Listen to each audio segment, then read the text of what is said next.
So, do you ever think back to how old humans are? And when we think about that, everyone thinks, well, just before the Ice Age, yes, or just after the Ice Age, humans come about. No, I think we were about before the Ice Age, and I think we were snacks for T-Rex. And there's for a number of reasons. You can't calculate this by looking in the rock. And then how we were hunting and doing different things, I think, personally, we were using sticks as javels as opposed to anything else. I think we were sharpening down sticks or we were snapping branches that were quite pointy. Now, depending on what sort of trees were before the Ice Age, it's hard to know because the records on glaciers, if you want to call it that come across the landmass, would crush down or knock down any trees in its path. And I think that that's highly responsible for different plants to be crushed together. And during the Ice Age, yes, but towards the end of the Ice Age, when two seeds are pressed together, you get a new type of plant. But I think humans were definitely about before the Ice Age first started. So,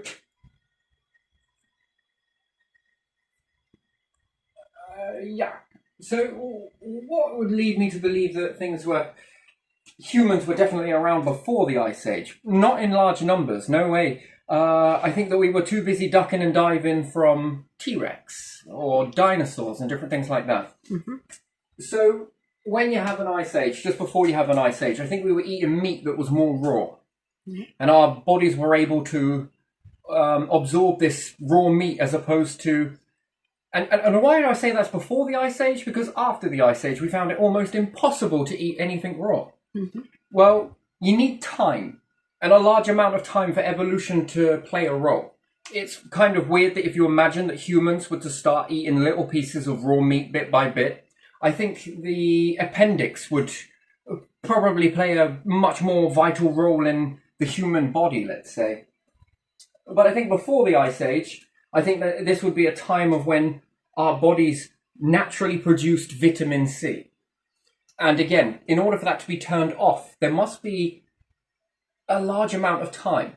You want to call it the universal particle that's in with all of us that knows you're going to be, your life as the caterpillar starts off in the womb, right? Well, probably not, because it could be a bit more before that, but still, we could look at it like that, because there's transition or transformation process. You're in a womb full of liquids, and you're not breathing per se, because you're connected to an umbilical cord. You get all of what you need from mama.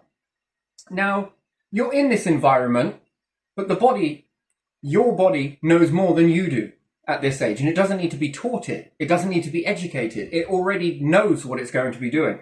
Why? Well, it knows you're going to need some lungs for an airy environment, not a water one, and different things like this. So there's already a lot of information going on. And then I could say that you transition from that world to this world, that environment to this environment. Very interesting. So again, with time, you get these evolutional transition periods in humans, let's say. Mm-hmm. So we were eating raw meat before the Ice Age. That's absolutely for sure. Now, what that was, who knows? But humans then were intelligent. There's no ifs or buts about it. I believe that they were creative in their own way. I think trees were much more bigger, or we made shelters from trees, more so trees. I think we were quite hairy things before then. And anything that we would have used before the Ice Age, it would all be gone. It would be destroyed because of the... it's called glaciers, aren't they? That move down and run across the land mass. This grinds away. I also believe that there's a hot age and there is a cold age. So we've got the cycles of winter and summer, winter and summer, winter and summer. They're more predominant. And we have in this cycle, which you would look at as a Mayan calendar, you have an even bigger cycle, which is more Ice Age, Hot Age, Ice Age, Hot Age, Ice Age, Hot Age. Some of these Ice Ages are more icier than... They're not all the same. And the Hot Ages, they're not all the same. Sometimes it's more hotter than usual compared to a last Ice Age if we've been around for long enough. If we're around long enough this time round, we would have made a full loop. And then it won't be so much mystery attached to everything. There would be a lot more knowing. And a hell of a lot more. Now, given these hot and cold ages that happened, this shaped everything that is now apparent. So we would take it as a freezer, a cooker. So cookers and freezers, these are very important from Ice Age. We don't know why, but we do in certain elements. We're going to get into that and we're going to unpack it, but I'm going to try and do this in stages and try not to veer off too much, but it's going to be very difficult for me to stay grounded to the one. It's an overall subject is we're talking about the Ice Age and the changes that came. One thing that definitely did come from this change is video cameras. Actually, photographs, in which it came in a really weird sort of way. Lots of events that happened led to it, and there's a reason why. Everyone will be like, well, why do we have camera phones? No one ever asks that. Why do we have pictures? Why was it so important to take portraits? Why has it been so important to carving rock? Well, there's a very, very, very big reason as to why we did that, and why we have done that, and why humans have evolved this way. So, just before the Ice Age, I'm sure there was a lot of colour, an awful lot, in terms of certain types of plants. Some we probably don't even know about. They've probably been all but gone, and only the hardiest of the hardy would have survived. And I'm going to guess pine and giant redwoods as well. They can get very tall, very, very tall. And I think that this is knock-on effect to grow above the ice or succumb to it. Everything likes to adapt. Now, depending on where they view redwoods only came around in these so many years. Mm-hmm. I'm sure that tree has evolved and it's got its knowing, such as you get this knowing in the womb, what from your DNA, this being taught before you're born. And I think redwoods are trying to learn to get past the ice if there is ever another Ice Age. I think that will do very good. Pine, also very good. I think it in colder weather, I think pine activates and probably will grow a lot taller to outgrow the ice. The problem is with the it would need to make a level of antifreeze around it. Again, snow wells. Wells, aren't they? Around the tree wells. Yeah. Where they try and keep the snow away from it. Now, whether they're dropping some sort of antifreeze in order for the ice to form and it melts one side and it ever stops it from getting close to it. But in the times where this is moving, it's going to have to up the ante. So, again, I believe then with these would learn some sort of level of antifreeze, which they have it in their needles. I'm pretty sure of it. They're very hardy, very, very hardy. So cryogenic suspended animation. So before the Ice Age, I imagine humans were just getting going, but I think there were pockets of humans. Most of them were snacks to dinosaurs. I'm pretty sure of that. Almost 100% sure of this. Because there's an awful lot of knowing in this. A lot of knowing. Now, whether they learned to make fire or not, well, that's a complete mystery in itself. But when we look in the levels of rock layers, we see that there is an Ice Age. And I think if you go down deeper and deeper and deeper, you see that there are many Ice Ages in this. And it's pointing where humans were in this. So we know that there were dinosaurs, but there's not going to be much left of humans. And I think there's a very good reason for this, multiple reasons, actually. And I think as the land began to change right before our ancestors, and if it didn't happen this way, dinosaurs would still be dominating. We wouldn't have exploded into the species that we are today. None of this would have happened. And I think that they had to go through a transition and heard large stories of talking about different flowers with lots of colour and lots of this. And these stories would have been passed down when the ice came. And the children that were born within the ice would only be in awe, in wow, at this. Hey, all right, granddad. You know, they would have heard loads of tales about this stuff. And it'd have blown their minds. But as the kids would have grown, they would have adapted to the ice. And there's many ways that they would have adapted to the ice. Now, I do believe that they had fire before the Ice Age. It's hard to live in a planet where there's lightning strikes periodically and they catch things on fire. If you were a caveman or anything else in that, you'd feel this warmth, especially depending on how long that thing was smouldering. And you would grab other shrubs around and try and throw it on it. Some things would burn really well. Green stuff, not so well. Mm-hmm. You would learn straight away, sticky stuff. Seems to, when it dries, it seems to burn. It seems to you'll keep going with this.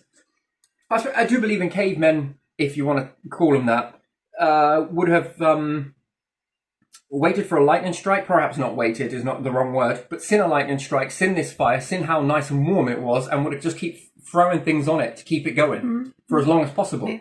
Fires would have burnt for a very long time, only because they didn't know how to make it. Then when it went out, it was a disheartening feeling. They would have tried to recreate it.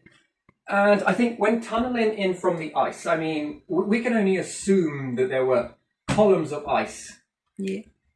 And they would have been digging down, missing out the permafrost layers. This will all be ice on this level, and all of these parts of the, much like Antarctica, we could say. When you see the sheer rock faces. Yeah, imagine this across the land. Our ancestors would have tried to dig down to get away from the cold. And while tunneling down, especially here in different areas, Britain and so forth and so on, you would have picked up certain rocks and begin to use these to try and dig into the soil. But let's say if you did have some sort of leaves around you, first thing you probably gathered loads of leaves. Oh, you wouldn't have a need for clothing. How much of a woolly mammoth's fur could you actually use? How many clothes articles could you make from a woolly mammoth? I'm going to imagine quite a lot. You could probably kit your whole family, right? Wasn't going to a supermarket and picking things out of the supermarket. No. You got a woolly mammoth. Your family were looking for mammoths and stuff like this. And if dinosaurs did indeed have feathers, can you imagine how big these would have been? You would have probably laced a few feathers around you. It would have probably been more feather-based clothing. Anyway, neither here nor there. But when smacking into the rock to try and dig away from this big cold stuff, because this stuff was not keeping me warm enough, some of these rocks hitting together would have sparked. And you've got to imagine if they were continuously trying to dig into the ice and dig into the rocks, these rocks would have hit each other and create sparks. It will only take a few of those sparks to land on something, land in the leaf mold that they had gathered up, or pine. Pine is very funny. It's flammable when it's green. Extremely flammable. But yet smacked into it, they'll remember lightning strikes. The old tales that they were told of when the lands were a bit more lean and green, let's say. These big frickin' things walking around trying to eat everyone and stuff. I mean, this is smoking. I recognize this. Look. And I don't take it for them. Humans have this ability in their minds that they just take a little tiny piece of evidence like that. They're on it. And then it drove the creation of fire. I believe fire came from first striking objects. Why? Because it would be more common that they were digging away from this. And they would have found old pieces of dried out, especially freeze-dried. We freeze-dry coffee. So, in the layers, they would have found old logs, perhaps. Some that had been dried out. When they got something start smouldering and they begin to blow at it, fire. This stuff was very warm in an ice age. And then the need to create... I just learned. Bang these... Sparks. Now we've got spark. Now we've got fire. Oh, great. Then we can drink. No idea. What do you reckon they were eating? I mean, there would have been a few things trying to seek out shelter. There's no ifs or buts about it. Everything would have been heading for the ground. Perhaps the hunting in the animals would have been overridden because fear. And fear is experienced across the whole... Anything that's called life experiences fear. Anything. Whether that's any type of animal, whether beast, such as dinosaur, it was going to be fearful. Everything is changing. Everything is going downhill very quickly. And it's time to adapt and thrive or freeze and die. That would have been the only options that it had. And therefore, there would have been what is associated with fear when you feel fear. Do you feel hungry? Do you have an appetite? No, you don't. When you have fear, do you want to go out and hunt? No, you're not very good at it, I would say. So I don't think dinosaurs were thinking, I'm going to eat them. No, they're digging. I'm going to try and... So things would have come across their path. They've probably been edible. And even when they're digging, this goes on so much that when digging, creating sparks into certain fabrics or certain... If they had fabrics, which I'm believing that they would have had fur. I know they would have had fur. That's almost believable. Humans seem to want to cover themselves with stuff. And even if the ancient of humans would have been quite hairy themselves, Do you ever wonder why we're not hairy anymore? Getting too close to a fire, constantly singeing the hair. The hair's not going to grow back, or maybe it did. Or perhaps they had hair in the beginning, but a spark got on it. You know, it's like cooking them up a little bit. Hence why when you smell that singeing, everyone's like kind of, oh, yeah, something could be burning here. Then you would learn how to shave in this way, using heat. Then when digging down, you would have found different things like tree trunk, old leaf matter. It would have burnt. What about peat? What about levels of coal? This stuff burns. Burn it more. Throw it on. Lovely. Nice and warm. Anything else that happened upon your hole in the first beginning would have been food. And you would have learned to melt. What would you be melting? Well, you would be melting the ice. Why? Because you want water. What do you need the water for? Well, perhaps this, and this. What grows around a fire? In those... If you've got a fire that's burning 24/7 in the ground, underground, what grows in that? It's getting light, it's getting warmth. There is infrared in fire. I'm pretty sure that off of this light, certain things would grow around the fire. I'm almost... You see, we'd say, but I never see anything when I have a bonfire outside. Yeah, that's true, but do you burn the bonfire 24/7? No is the answer. So therefore, how do you not know that certain plants, if you kept that bonfire burning in the perimeter of that, where it was not subject to terrible elements, would something grow? And I think yes, I think it would.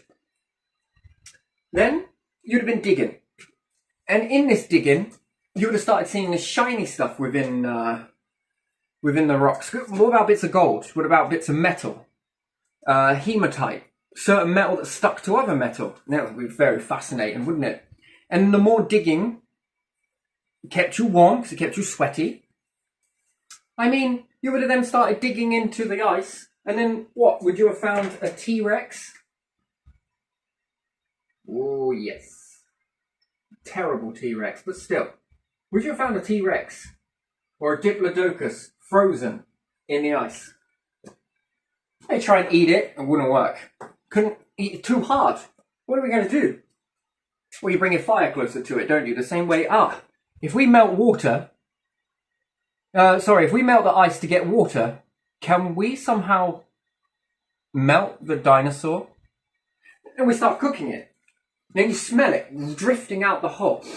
Oh, we ever wonder why you love barbecue? Do you wonder why you now got cookers? What turned off our ability to no longer eat raw meat? Well, say, well, because we must have been vegetarian. We were probably vegan and seed eaters. I don't know about that. It's possible, yeah. Don't get me wrong, it is definitely possible. Pockets of humans were probably more vegetarian, but when there's an ice age, can't be a fussy eater. You're going to eat what you can in order to survive. Why? Because it's survival now. Now we're in survival mode. So you move the fires closer to T-Rex. T-Rex starts to cook. T-Rex edible. And slowly but surely, there's no more of this live food around. Let's say, in abundance before the Ice Age. It was a good climate where a lot of things were thriving. Perhaps not everything that we see today, but definitely similar things to what we see today thriving. Wild boar, different things like this. I don't know, dinosaur mostly especially. But how long could a T-Rex keep a family, a pocket of humans going for? And where there's one, there's got to be more in that ice. They would have thought, well, these things always gathered together. They were never on their own. They were never singled out. When you find one, it's a high chance, depending on how dominated they were, and if it's anything like humans, where we dominate most of the planet, don't you think that T-Rex dinosaurs, much as any type of dinosaur, cold-blooded, would be abundant? Why? Because we weren't abundant. They were abundant. They were bigger, meaner. We found them, and we cleaned them off. We ate them. Over this long period of time, eating what we found frozen in the ice. Well, this would have kept you going. Now we start to turn off that you can't eat things now that are raw. We like the smell of barbecue. A need for fire. That's also very interesting. Why do we find no archaeological evidence back then? We only know of the turn of the Ice Age. Well, it's pretty simple. Humans are very creative by nature. I dare say that before the Ice Age, humans have also been very creative. You'd have been creative with the ice. Carving the ice, making beautiful ice sculptures. Massive ice sculptures. And do you know what else? How long do you think a dinosaur would last for in ice? I think for a very long... How long, you know, going through a freezer or something that's been X amount of years, and you find a chicken in it. It's got no sell-by date on it. Where did you get this from? Well, it's, you know, it's been from freezer to freezer for this many years. By all accounts, that thing should be bad, but it's not. It's still good in the freezer. All right, it's a little bit freeze, you know, puffy in different areas, but it's still chicken. It's still visible. I can see that as a chicken, not as a furry, sorry, I shouldn't say furry, feathery bird. But once it's been plucked and everything else and it's been left in ice, I can still recognize it. What about some of those, is it Negatia girls? No, it's not a Negatia girl. Is it Himalayan mountains that they found some, probably wasn't Himalayan, where they found what looked like sacrifices of the girl in the ice, and they found a man in the ice, the monk in the ice, and different things like that. It was inside a... Something was in Europe, and maybe something was in... I believe that this would be more common than what we're finding today. Like, you know, this thing. Imagine that person, because I don't know whether it was a girl or a man. Maybe they were both found. If you're telling me that thing is that old, and I say it with the greatest respect, I don't mean thing, but I mean as in that's been found in the ice. I think you're like it's now it's a girl, it's a monk, or can you see how well it preserves things? The ice, how well it preserves, and the need for a freezer. Mm-hmm. Well, you know, we just take it for granted, but back then, that's how they would find dinosaur carcass. It's not breaking down terribly well. It's slowed right down. And we're thinking that this is coming through the big Thor. That's where Thor comes in. I think the angry god Thor, you know, was removing all of their ice sculptures. Damn! Yeah, this would have been painful. So they would have understood that things lasted longer in the ice. Especially with the dinosaurs. They would have carved the ice. They would have made it look good. Kept fires burning. I'm sure they would have found things. Old trees that fallen down under the ice, dug it out. Oh, there's more. Groups of humans would have got together and they knew that certain ones had to go look for the dinosaurs. By the way, when we were trying to find the dinosaur, we found a few of those trunks. Language needed to develop. A lot more than it probably already was. They had to name certain things. One group was going out finding the trunks to keep the fire going. While they were trying to look for trunks, they probably found remains of a dinosaur. When they came back, you see their hunter-gathering skills would have been very much similar to what it would have been above the ground, but it would have been underground. And this is why they came out as hunter-gatherers in the beginning when it all began to melt. They would have had this when digging in, tunneling in through all of this. And, you know, we wouldn't have any records of it. Do you know why? Because when Thor came, these caverns or caves that they had dug, you know what? It's funny, to be honest. It's not, but it is. That these caves that they dug out, humans wouldn't have had much of a risk of water because everything was hard frozen. Perhaps where they had fires going, there was water and they would have drunk it. Very nice. The thing is, when it begins to melt, and they didn't want to go up on the surface because of all the fear of the dinosaurs and different things like that, right? They think that they would come back as well because they heard of all the old tales. The water forced them out. As the ice began to melt, it began to fill those caves. There's no ifs or buts. Come on, humans. You're coming out. Come and see this new world. It was a mixed emotion, though. For many reasons. And we'll get into that as to why human psychology went the way it did.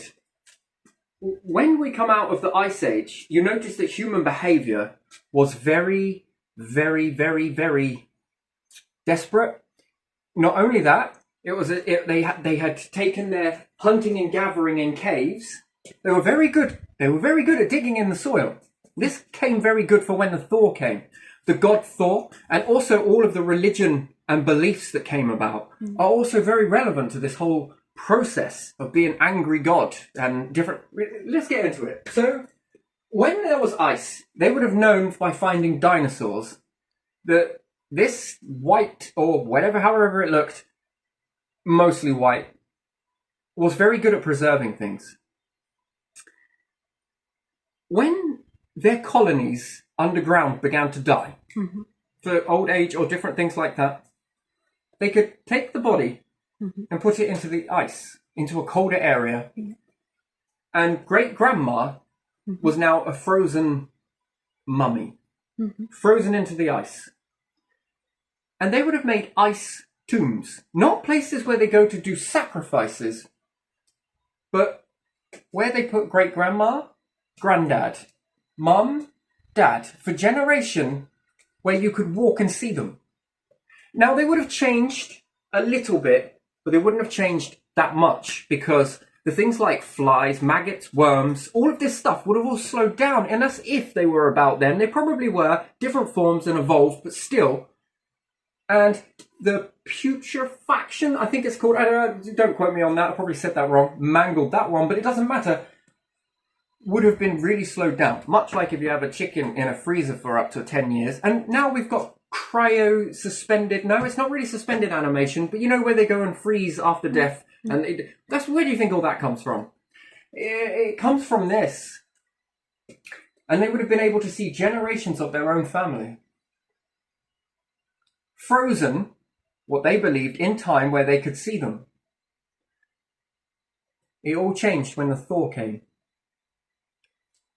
They then learned that this decay ratio was muchly contributed to ice. Pyramids, burial places where they tried mummification.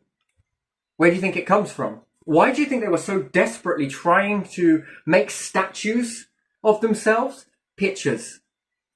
They never had pictures, taking a picture. Perhaps they carved some of them the way they looked in the ice. They probably got colourful with it. If they found any blood or any types of pigment in the soil, again, this come when they come out of the Ice Age. They were very good at artistic, very colourful. They knew colours and minerals. They knew how to dig and they knew how to find metals. And we say that we went to stone. That's very interesting. That's very interesting. I think a few pockets of humans would have understood metals. Perhaps they didn't have a need for it because the ice was so easy to carve. You don't need the metal. Perhaps what you found was rocks were easier. The need for metal probably wasn't great, but I'm still saying that they would have had it. And they would have found it, especially the more stickier stuff. Oh, this stuff sticks to other stuff. Interesting. That would have made for very strange beliefs, forces. It gets you thinking. Carving the ice, colouring the ice. Very colourful. But when thaw came, and then they see their tombs that they had made, where they got to... These would have been very sacred... These would have been very sentimental places, very sacred places. They would have their ice tombs, perhaps where they kept the ice off them, so that they could still see them. So it wouldn't build up too much on them, but enough to keep them, what they would understand, alive forever in their frozen format. And if they kept anything away from it and nothing else was tunneling into it, you know, and I'm sure in some aspects of that, they would have been eaten as well and cannibalistic. If foods went awry, they probably would have gone a bit more that way as well. That's very logical thinking to... But mainly, these places were very sacred, where they could get to go and their little ones would come. It wouldn't be a place to fear. It would be something that they get to see their loved ones long, long, long ago, preserved in the ice. Nice ice sculptures, nice carvings, really, really beautiful carvings. I imagine so beautiful, very creative. They got very skilled with this. Well, there's something to do as well.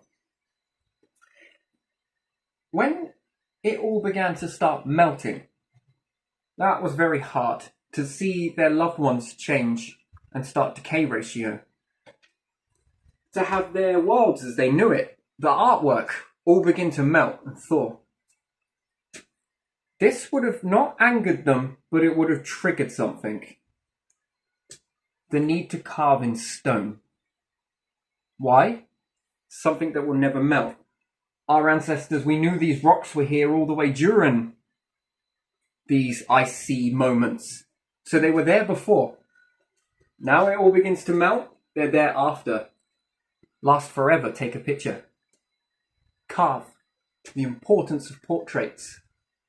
whether it be in rock, then mummification. It's near enough shared everywhere where they tried so hard to preserve. Lots of them. Monks tried it. Egyptians have tried it. Nearly everywhere you go, even in some areas of China, using different things like honey, oils. Also, the need to preserve became very much apparent. Now, is this to preserve in order to make it into the afterlife? No, I don't think it is. I think it become more of they were trying to figure out a way, like in the ice. But it didn't have what we would understand as electricity then. They probably understood that really well by that point. They needed to in these conditions. Clothing, very needed. Cooking up of food. This is where we then lose our ability to eat raw food. And then the need for stone. Yeah. The Stone Age. Not only that, they were very good at tunneling. Very good. Pits like Grimes Graves. Oh, no matter where you go around the world, you see tons and tons of tunneling out. Their ones that they tunneled out at the time probably didn't survive because when the water came, because it was melting very fast, this was known to pocket and pool in these areas. Anything that they had done in there either was fastly washed away, again, out of reach. You wouldn't be able to get there. It would just be now impossible. And anything that was there, it would probably have all rumbled and crumbled by now. These areas would have got so sloshed with the water, it would have crushed down on things. Very hard to find it in those rock layers. I don't think it's impossible, but I think it's much more challenging now. Anything that they did use, easy tools, well, perhaps didn't need to be anything that was more purposeful as what it would be to carve in the rock. Now, did they have rock then? Yes. Did they understand that hitting things together? Yes, that's where I think it came from. The first knocking things together to create fire. This played the next role in the evolution of the big Thor. Yeah. Anger of the gods. Preserving of bodies. Making pictures in stone. Again, I think most of them probably never ventured out at night. Could they ever even see the stars above? I don't think they could. If it was covered in an ice blanket, man, I was probably always going. Always like a freezer. You've got this constant... I think it would have been very hard to see. And then, when it all starts to go, very strange points of lights in the sky. Probably not known, but only had been passed down in stories. Perhaps there were good days where they could see the stars, but it was only for a very brief time. Now, as it changed, you can spend nights out. It was warmer. Then, not only did you come out of your holes, why do you think most animals hibernate? And they still act this function today. That's really put in there. That's really embedded into them. That is very important to hibernate. What is that? We've all but left that side of it. We don't hibernate, but we technically do. Houses. These are nothing more than caves above ground. You might as well see it that way. Ways to protect from the elements. Houses. Hibernation. Hibernating huts. Stone. The need for... which then could put in for writing. The communicating. Those pictures are what? These hieroglyphs are what? This is what? What do you need all of this for? The importance of it. It all disappeared when it began to melt. That must have been a very disheartening sort of... I don't know. I would have found that if you were in that and you see all your artwork just disappear like that, when you thought it was going to be forever, you see your ancestors begin to decay. Oh, we don't want to be going in there. Become the need for burying. Perhaps. The need for burning. Perhaps. And you then have to come to grips. Because what they wouldn't know was that other animals would then eat you in this state. That would be something as well, wouldn't it? The need to do something about that. I don't want to see that. That would have been very hard after seeing, for most of your life, your ancestors practically in the snow. You could see them. How you got your features. Yeah, okay, it would change in slightly. And you'd be like, oh, that's quite morbid. To today's standard, yes, I guess that would be more morbid. Because you now have pictures. Well, you took a picture, you took a painting, Yeah. you did this, and it captured that essence of the person. Yes? So when we look at old pictures today, we see those oil paintings.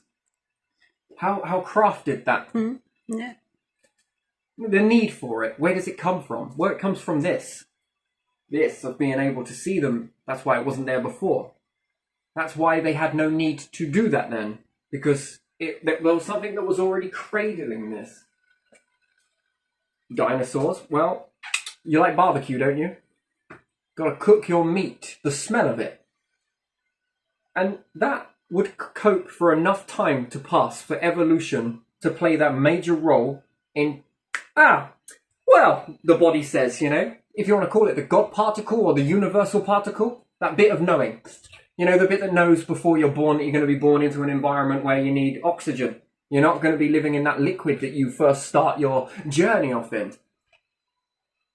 You know, all of this plays a massive role, and that part of that goes, well, these individuals are now cooking their food. Well, I don't need this bit no more. Well, this makes room for a little bit more of this. I suppose I could play with this. Well, what do you reckon? Let's give it a go. Life? Oh, it works. And now we have to cook all of the food now in order to ingest it. Not all of it, but most of it. And they must have been able to still get seafood. So do you think that they could have tunneled in this ice and get closer to the coasts in order to pick off some of the things, wait at the air holes, or create air holes? Well, some of them lived near, didn't they? Because they still ate raw fish. They must have done, if we can still eat it, known as sushi today. So some elements of it, okay, not all food like that can be eaten raw, but small amounts. Well, this indicates, well, they still eat these fishy stuff, the salty stuff, well, they're still eating that sort of raw. Well, we'll keep that one. But what about all the other meaty stuff? No, it worked out pretty well. Okay, right, well, they're going to cook that, so we don't need to take care of that. How about vitamin C? Where are we getting that from? That would be a very good question. Pine needles? Tea? Hot tea? How were they boiling water? That's another question, entirely. But again, it's not impossible for rockery to hold water, and also wood. It's very strange. Everyone finds this really weird. But if you take, let's say, a coconut shell, smack it in nice in half, yes, so it breaks in a sort of half, and you've got a cup shape. I'm not saying that it's all like this, but it could be. Carving wood? Perhaps they were carving wood. At least they got to learn some more stuff. I believe they were, if they were using certain branches to try and drill away in, or use it to dig with a stick. These were probably about just before the ice came and become really heavy set. So they were probably using anything to get into that. And they noticed that grinding it against the pieces of rock that were there caused it to stake, caused it to change shape. This would have been a very learning time. Why? Because fear was very much the top of the agenda. So in order to distract yourself from fear, I think the mind plays a role of, let's just focus somewhere else. Yeah, maybe not for everybody, that might not be true. I can appreciate that. But most certainly for myself, it's in that sort of, you know, you don't want to be looking at that. Let's look over here. Okay, let's focus on this. Okay, let's focus on that. Okay, let's go. I don't know if it's called fear. I'm not really sure what that would be called, but the brain often wants to focus on anything else but that. You know, when most people fear having an injection done, yes, or having blood test. What do? Well, let's look over here. Let's look at something else. Let's go focus in on something else. What's that? Have you done? Oh, you did it. Oh, okay, then thank you very much. Bye, nurse. Right, so the mind is very good in those moments. Here, look over here. Okay, now look over here. Now look over here. Don't look down there. I've done. Okay, now look. Okay, that was okay. That wasn't too bad. Yeah, so the mind is very, look, and you're focusing in. Wow, I've never noticed this doctor's surgery. It's got so many different diseases in it. Think about it. When you come away from your blood test, when you've been looking over elsewhere, do you remember? Do you remember the area that you were looking in? Can you recall it? I know I can. I'm pretty sure that most people can. You can remember what you were looking at as long as it wasn't looking, or what you were thinking about in order to keep your mind off of that. Oh, it's just a blood test. Well, this was a freaking ice age. There's pretty much more of a difference here, but still, when digging away, you were distracted. You were no longer feeling fearful. You knew you now had a purpose. What was that purpose? Well, I need to do this in order to do this. And as you began to do it, things began to fall into place, such as, oh, look here, there's a frozen fucking dinosaur. It's so fucking hard now, are you bastard? Right? So, you know, there would have been things, probably, you know, very much this sort of stuff would have been Nice. That's probably why we find the bones all scattered. Yeah, they're pretty much in one piece, but how long would a dinosaur like that keep you alive for if you were a family? I mean, it was literally dinner sorted, and it probably smelled really good. That's really good. That smells great. I'm gonna eat that thing. You ate it. Wow, this is wonderful. Different parts. What's delicacy? What are we having today? The thigh? Yeah, there's a lot of meat there to keep you going for a very long time, and especially when they're in pockets. Yeah. Oh yes, definitely. Oh, and it probably helped you learn the weaker parts of them, because sure, there were big things come out of that ice too. Let's be realistic. When humans first started coming out, well, they were very good at hunting. Often with sticks, I believe. They had javels. Javels. They were very good with javels. They learned that things got shaped. Wood.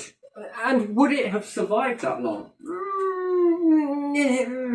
No. I'm going to say no. It would have broke down in that time ratio up until now.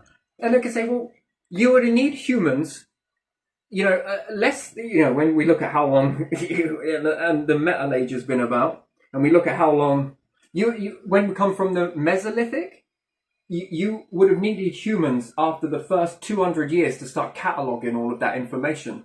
But I think that they were too in this new world. This is a new world. This is a lot of new stuff. Lots of colour, lots of this, lots of growing, lots of... These are a maybe. These taste good, but I'm not sure I like the swelling around the lips. And there'd have been different beasts that took their attention. Everything was moving, and they'd have been quite hot on it that perhaps these big things they'd been eating all this time might be about somewhere. So they've been very much on that adrenaline response. So lots going on, lots of distractions. So much distraction, no one was reckoned in the past. But there was probably a desperate need to start carving into things.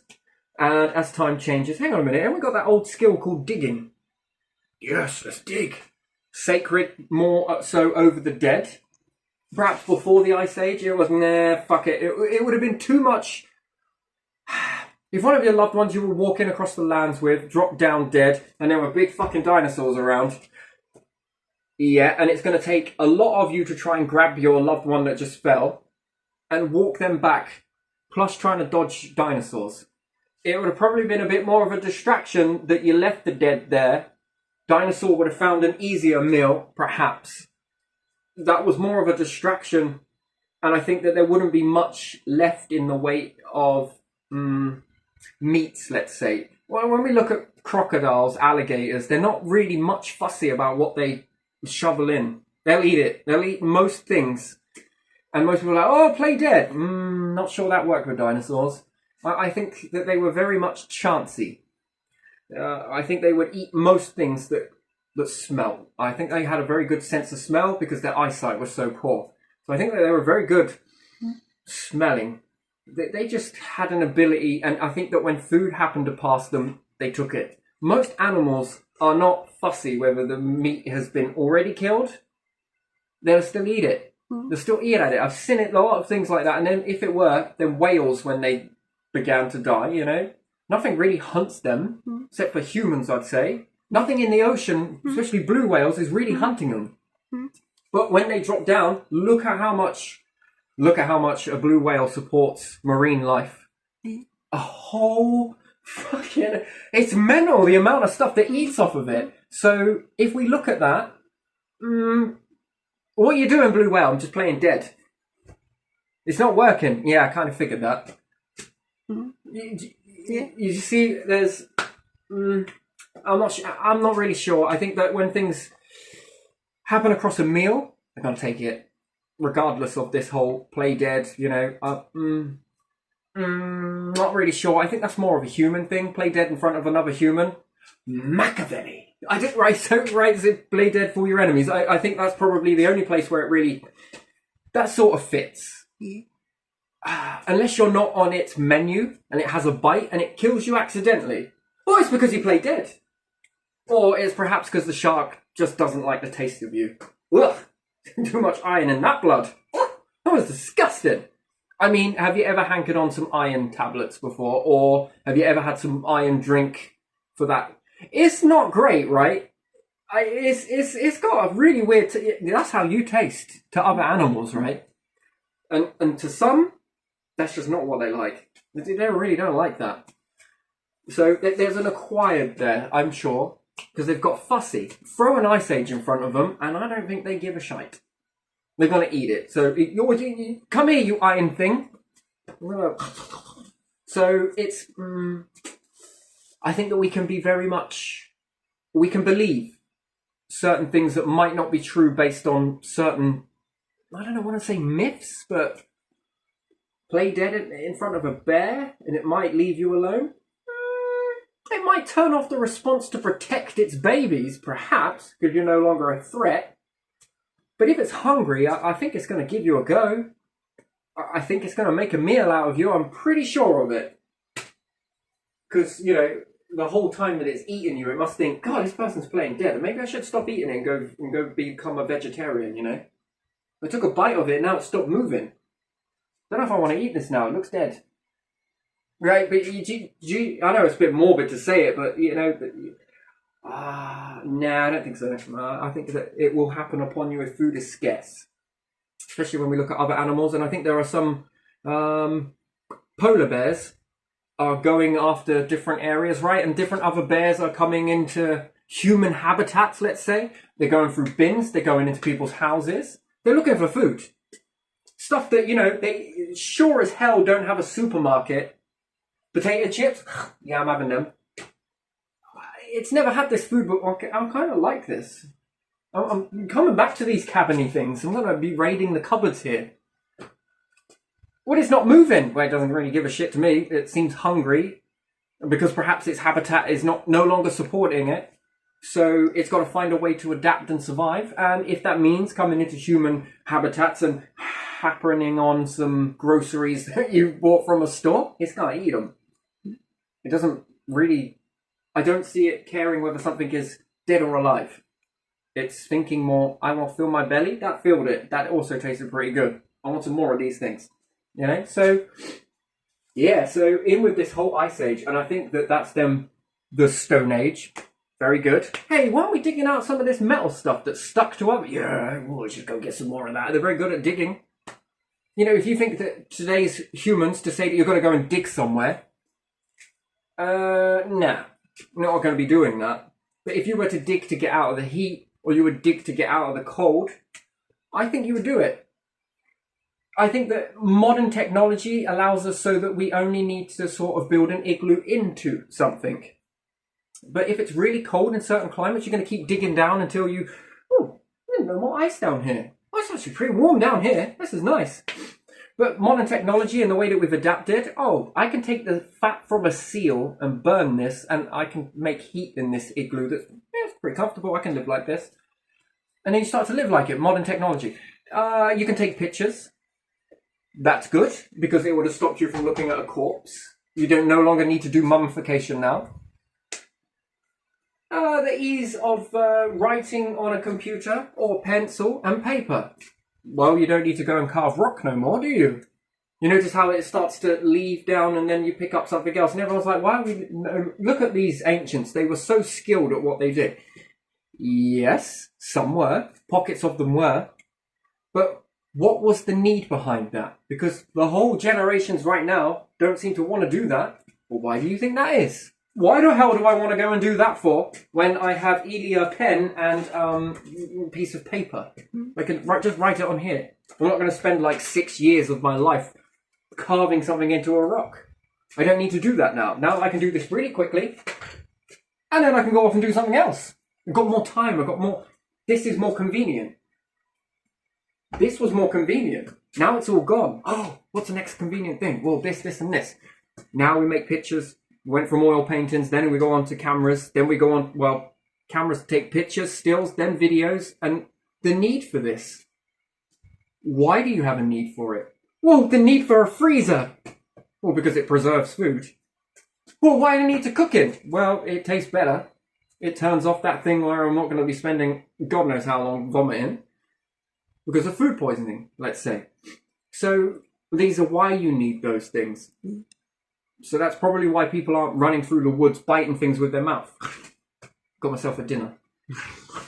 Don't see anyone eating that happily down. No. Why do you need to do it? Because it's now more easier, so you don't need to do that. So now it's cradling you while it's here to cradle you. Mm-hmm. Change any of those things. So, are you a vegetarian? Are you a vegan? Are you a meat eater?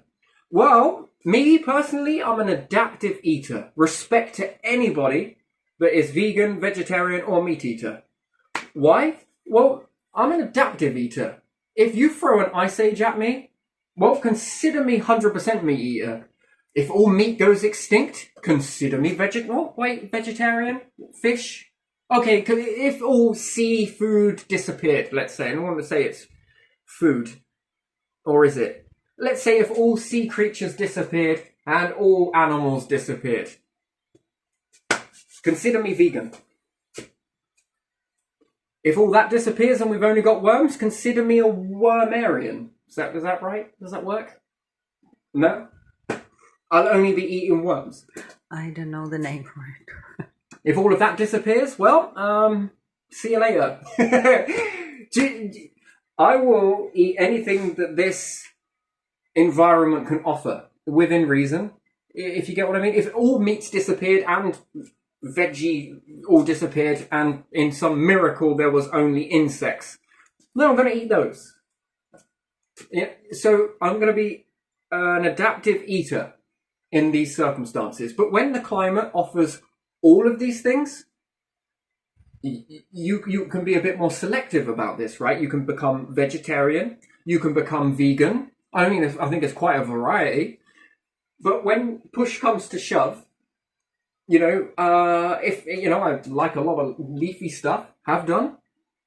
Sometimes I go in for a bit of meat. But if the environment turns and I can't eat the leafy stuff anymore because it's ice age or something else like that, well, either I'm going to be pride and I'm going to go with that pride and become hungry, or I'm going to become a hypocrite, which humans are naturally, only while the environment offers you what is capable of being taken at the time. Do you have a broad options to take from, or be more selective and only go this way? But if that disappears, then the hypocrite in you would say, well, I don't want to starve, so I will eat this.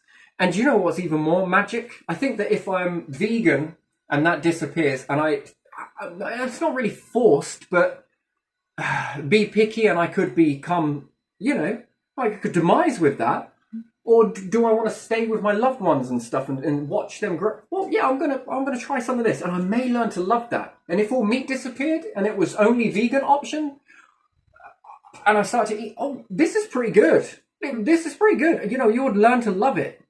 Why? Well, because you give it a try, and when push comes to shove, I guess in these circumstances, I think it's great that we live in a times where the environment is so open to you. Look at what I can offer you. Yes, humans, but look at what you could offer yourself if you learnt to mimic the cycles in a spaceship. Look at what you could have, a variety. You could have more than a variety. Could you not? Wouldn't you? And then let's say if you happen across another planet with other beings on it, what other more variety of food do they have there? Stuff that's never grown here, you've never heard of. A padankion. What the hell is that? It's some type of fruity meat. Okay then. Can we have some of that? I'll trade you some peas for it. What the hell are peas? Oh, they're these green things. You're going to love them. Especially with ham. Right, you're going to be able to swap lots of... Man, that's even more of a variety than anybody that's ever lived on the planet has ever experienced. This new food, which is a meaty fruit. I mean... It's got your 5 a day in it, but it's also meat. It's a proteiny thing. It's a leafy protein. It's very far-fetched, but still. Could you imagine the variety of different things you could have?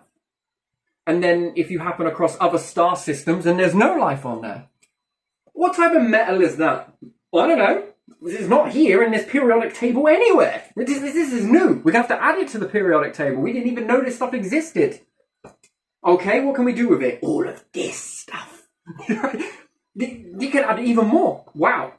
Do you know what? Past humans on Earth would never have even discovered this stuff because it wasn't anywhere in our solar system. But in this solar system, there's like 5 elements that we've never heard of. Then think about it if it was some of these breakthrough things that allows electricity to travel without the resistance that we experience today with some of the breakthroughs that are the different gases that could be found. That one breath of that leaves you to, like, every breath of that adds 5 years to your life expectancy. A gas that was, whoa, hang on a minute, these bronchioles and receptors in the brain know about this gas and we don't? We never discovered it, so we didn't know that it existed because this is our view, right? This is all we can see. This is all we know here. So, you know, but yet your brain knew of those gases over there. I mean, that would really begin to throw a spanner in the works. It would start a whole new religion off, right? Wouldn't it? Fire it up with a religion? It could do. It really could.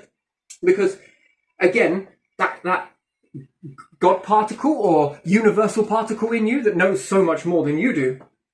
I mean, it didn't need to be taught, did it? There's going to be oxygen out here and this, that, and perhaps it did. But what then? It would blow your mind even further. Press even the hardest atheists. Would make them question certain things. Just saying if. Just because I like to think out the box. Let's try and destroy the box and build a brand new one. You find a load of elements over there, but your brain and receptors in you know what this stuff is. And what's more, if you find it and give it to your body, it allows you to live X amount of time. More longer for every breath, mixed in with your gases that you already... I mean, the body knows how to do something with this stuff. Yes, it does. Okie dokie, right? Give it to nature and it explodes things, right? Do you ever think that the small plants such as, I don't know, let's take the checkers. Is it the checkers? The service berry.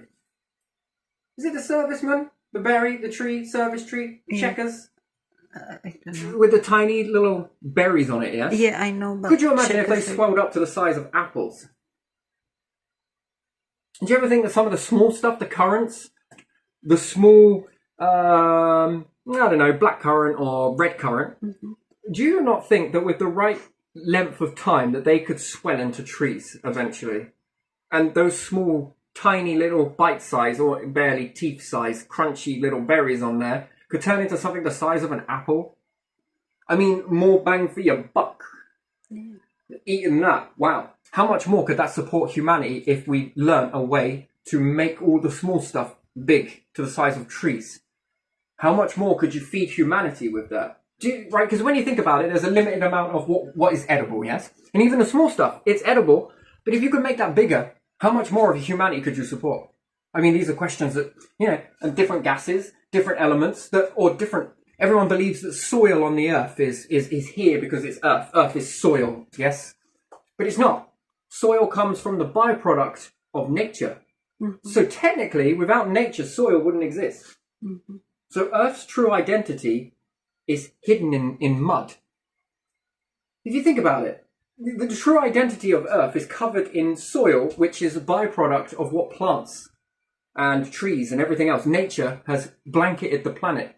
I mean, that's incredible to think about it, isn't it, really? So you really have to dig down quite far in order to... Oh, that's what Earth is really all about. So I wonder, is nature wanting to be grown in soil? Or is nature looking for the origins of what was on Earth? And it's just built this byproduct up over ions and ions and ions.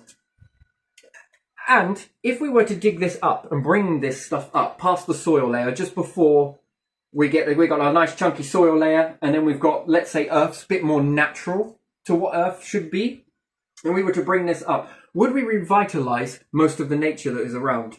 Cause it to explode even further? And then you have to ask yourself, does nature rely on periodic ice ages to come with the glaciers to push away all that soil level and it mixes into the ocean and everything else to sort of blanket the slate again, to then start nature off again? Because nature might find it difficult to live in the soil because the soil is a byproduct of plants, and therefore you could look at it as a waste product. In a way, you can and you can't. Hence why they make the leaves dry out first. And then it's like, hey, it's your problem. But yet that tree over there just then said this was your problem. That kind of didn't work very well. the leaves designed to blow away, to go away from the tree. I often wonder this, and is soil much like a waste product of what humans... It's like saying you would need to growing all of your own stuff. Much like we had to clean the streets, yes? Away from chucking our waste products out the window, yes? Into the street below. It didn't do very well for humanity. Well, what about nature and dropping its leaves each time? Is that not building up to a point where that causes a problem for nature? I often wonder that. You see, I got a really big question as well. What happens if we grow plants in moon dust? In lunar soil, yes? If we brought back loads of lunar soil, Martian soil, and then, right, nature, we're going to grow you in some of this. Well, it needs to be percentage of soil plus mixed in with lunar dust. Is it the right way to call it? Is it lunar dust? Martian dust? What do we? You can't call it soil because it ain't soil, is it? Terrain. So if you bring some of this back, mix it in with a little bit of soil, how much more bigger does nature grow? If you were to find really, when we notice after volcanoes erupt across the land, yes? Do you notice how quick and explosive nature is in that? It grows in it like it really wants this. Compared to average soil and compared to volcanic ash, which one has the biggest explosion rate? The volcanic.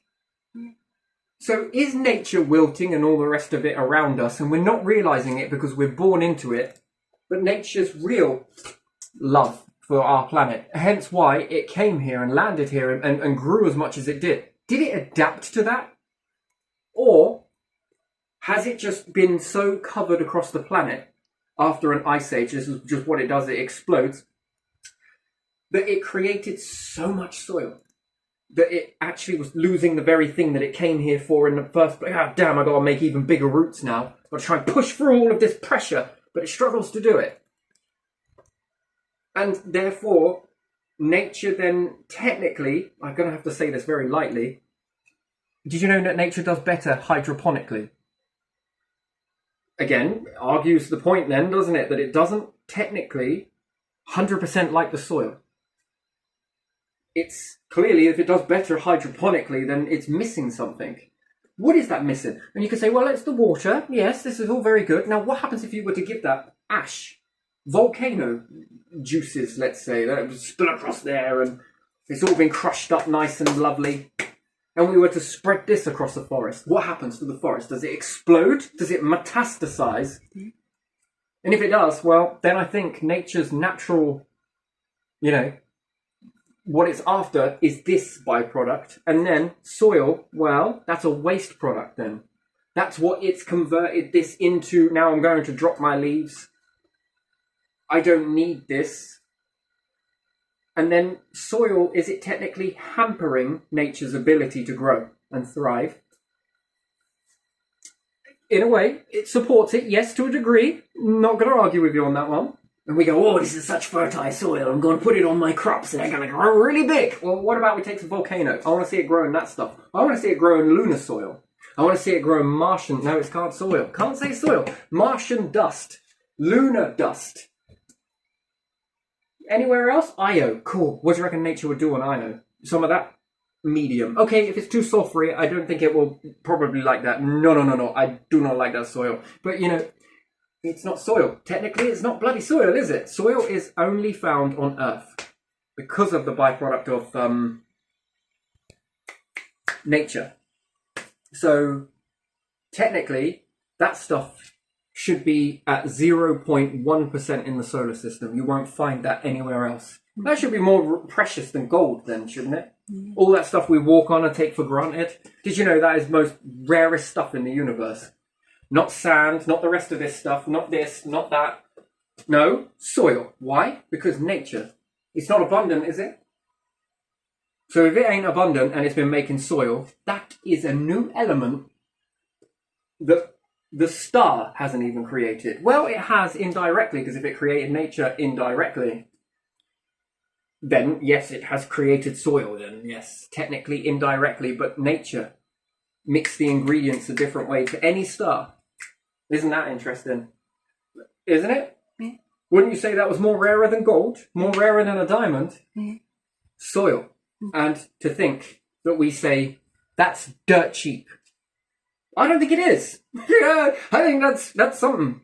Dirt is more precious than gold, diamonds, or silver, because stars make it, right? Well, Stars and planets. planets and maybe, but still, soil, nature byproduct. So how can that be dirt cheap? It should be dirt rare. It should be the rarest thing. Anyway, so I'm going to leave that there because that's where my mind has been venturing these last few days. There was something else I was going to cover in this, but anyway, I will add it more. I think I've touched upon this in some of these videos many moons ago, to be honest. Yeah, I was talking about something like this: barbecue anyone, freezer anyone, cooker anyone. So, but yeah, I think that humans were definitely around before the Ice Age. Why? Because you would need that whole time during the Ice Age in order to turn off your ability to eat raw meat. So evolution would need time in order to say, well, are they just dabbling, or is this more of a permanent thing? Yeah, it's definitely permanent. Okay, etch that into it. Okay, so we'll do this. What about fish? They're still eating that. Okay, well, we'll keep fish. A few mouthfuls of fish. Okay, all right, yep, okay. Meat? Nah, they're still eating that stuff cooked. Okay, so we don't need to make this. We can shrink this. Okay, that means we can grow this. All right, give me a bit more to play with. The God particle, or the universal particle, the bit in you that knows more about this world than you do without ever being taught, which it was taught, but in a bit more of a special way of teacher. If you could hack into that, could you imagine how intelligent humans could be? And then ask yourself, if, big if, question mark, if there are other life forms out there, have they already hacked into that bit of themselves? You know, the bit that knows how to grow you without ever being taught it? If you could input information into that, how many geniuses could you make in your species? Think about it. You already become pre-knowing everything. Think about that. How much could you know? Where does it end? How much can you add into that information? Now, we'll just play with this strand of DNA here. Now, this person knows everything. Near enough. Okay, if we play with this, can we make them know a bit more? And then one more thing I'm going to touch upon before I end this. I believe that the ancients knew how to make glass. I mean, they were melting a lot of stuff. Big fires that burnt for many weeks inside a desert, inside sand. You don't think that any of that sand would have come together? Those fires would have got hot enough. Very windy day. Well, it's a desert. Well, it's very windy, yes? And they had a big fire going in it. Whew, this fire's very cooking. Keep putting logs on there. If in a desert, logs, trees, rare. Perhaps they're dragging them in. I don't know. Well, they were dragging pretty much big-ass rocks anyway to build the pyramids. A few tree logs aren't going to be anything now, are they? I believe they built those by flooding them. Do you know, I think they used the Nile to flood this area, pushing up all the sand and make a sand bank. You know, much like they fill these bags with sand today when a river goes to burst its banks. It does very poor, unless you're Mississippi. Where the song Mississippi, isn't it? One Mississippi, two Mississippi, isn't it? They were putting sandbanks up one time to try and stop it from flooding. I think it worked. Yeah, I do. So I think the Egyptians were doing this, but not Mississippi. 1 Nile, 2 Nile, 3 Nile with all this sand, pushing all of this sand up. And then they flood the Nile and then it all pisses into this area and starts, oh my God, this is getting pretty big. Saw a beaver one day and they wanted to just say, this is how humans are beavers. And then they were like, oi, do you know what? These things float. That's probably why there's no forest in a desert, because they've probably chopped it all down to make these little boat things around these big blocks. How did they stack one on top of the other? Do you know you can lift things up underwater? How many humans would it take to lift up one of those massive 1-ton boulders? Do you reckon? Underwater? I don't think it'd take many. 6 would be able to get underneath that and stack one of those blocks on top of the other. And do you know what else is amazing with that? When the water goes to leave, especially if it's salty, which it probably was, if it caught a lot of that stuff in the sand there, it would make a beautiful... Right, it's really weird, right? If you take water and push it 2 objects together, yeah, you can use anything. Try anything you want. So take 2 cardboard boxes. No, because that's a terrible idea. You can take literally near enough anything. Near enough within reason, and get it wet and push them together. And then if you let it dry, do you know they stick together? Because of the minerals in the water, or different types of water that you get. when it dries quickly, especially in a desert, it forms a crystal. And therefore, you could stick those things together, and we would be looking at that today going, how the hell did they stick these together? They used one of this most perfect cements. Yeah, it was called water with a high crystal content. Man, even if you were to use ground up, then sprinkle on some and get it wet, and then let it dry really quickly, especially in a desert, you know, this stuff will stick together really well. The best seal you'll ever make because of the pressure with the water in there. And then it evaporates, especially after this many years. It will make a perfect seal. It's incredible. It sticks together good enough as long as you're not going to try and give it some really... Oh, see, this stuff's weak now. Well, it's actually pretty strong considering it's just water and you've used no adhesive. You've just relied on the crystal content in the water in order to stick things together. And it's also made a type of cement seal using the crystal. Or using the elements. Not elements. Using the mineral content in the water. This is the best cement ever. Especially against two heavy objects that slam together. You ever tried it with glass? Put some water on some glass, press it together and let it dry. Nigh on impossible to separate. You seen it? You know what happens though, don't you? Yeah. You can press things together. This is very good. And it also makes a chalky layer. The mineral's dry. It's pretty good seal. Weird, that's how I think they did that. That was something I was going to say on that. But it slipped my mind, but it doesn't matter. It'll come back to me. Maybe in a few days, but still. So yeah, I think that they would have, flooding it, each level they flooded a little bit more deeper and a little bit more deeper, pushing the banks up. Because remember, when the sand got wet, the first time they had to wet it first, flood it. And then they let the water sort of evaporate. But when the sand becomes wet, do you notice how sticky it is? That you can stack more on top of it and pat it down. That's why you make a sandcastle. You can't make a sandcastle in dry sand. No. You've got to wet it. You got to wet it slightly, and when you do, oh my god, I've made a sandcastle. It's wonderful, isn't it? So in the embankments, sandbags don't work if they're dry. Terrible. It's pointless drying a sandbag and trying to stop water. They've got to be wet. So if you don't wet your sandbags, that's why they fail. You must wet them. And when you do, wow, wonderful sandcastle. Not good at waves, but still, you're in a desert, tons of sand. Wet it down. Once it's wet, and it stays wet, you can add more sand to it, and it makes this quite hard layer, I'd say, all the way around this area. Nice big dam, and you just keep adding a layer while building the pyramids up, and then let all the water come out. Then you might find all these little mineral deposits on the outside of the pyramids, and then you'll be like, yeah, these must have been here in an ice age. Or perhaps, maybe, could be that was an old seabed. Looks it to me. Desert, old seabed, lovely. And they flooded it with water. And this water kind of, took on quite a weird taste. That's a bit salty, that.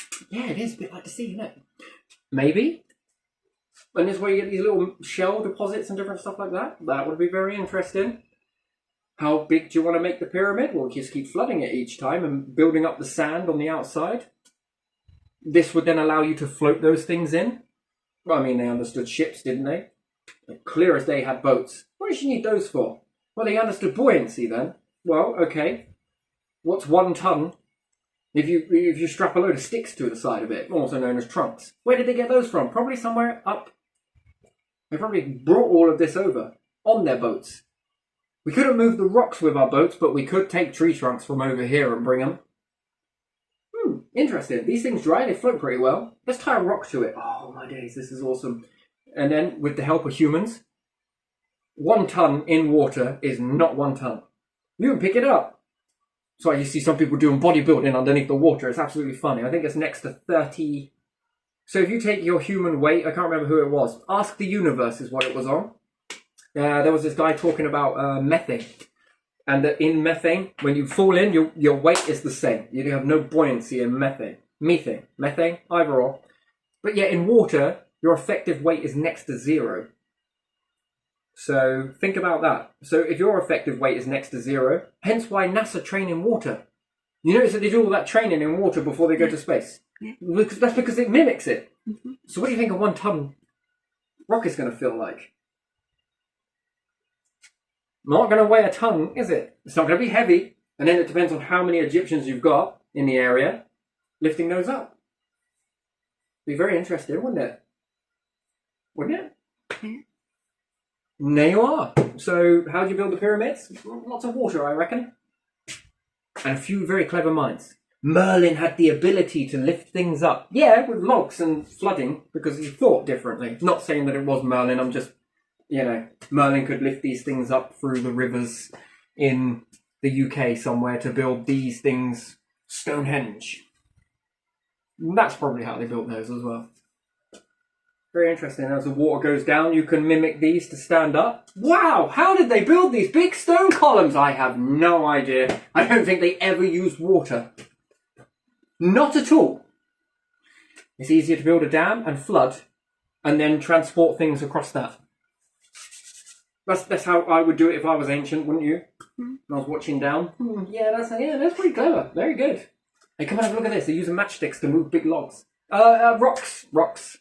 How did they cut them? Well, you could use the water again to rotate something, to cut into something, if it was under the water. Did you know that? An oar? It would be much more easier to use, much like you can pedal on something and it spins that propeller. Now imagine that as a blade, a piece of metal, and the same process whilst you're on the water, and you had a lot of people spinning on it. Don't you think that that could spin a piece of metal very, very quickly using the buoyancy of the water? And that's spinning very quickly on a boat that backs up just at the slight flooded level to cut into a piece of rock. Plus the water, which helps in order for cutting, you need to add water to it. That's very good. I think they used some type of boat with a modified rudder on it in order to cut things. And they were controlling how much they flooded. If they needed to cut a bit deeper, they let the water go down a little bit and they went with it. Adding more and more weight onto this, I think, would have been very much more good for the blade using pressure. Whew. I don't know what I've had today, but it's a very interesting day. That is the type of thing I think they would have used to cut large stone. Transport it. Yeah, water. Water is lifeblood. Lifeblood. Yeah, anyway, right, I'm going to leave this here because I think I've touched upon an awful lot in this. There's a lot to unpack. There's still more, but anyway, we'll do this another day. But yeah, there you are. What do you reckon? Yeah. Okay. Very good. Yeah.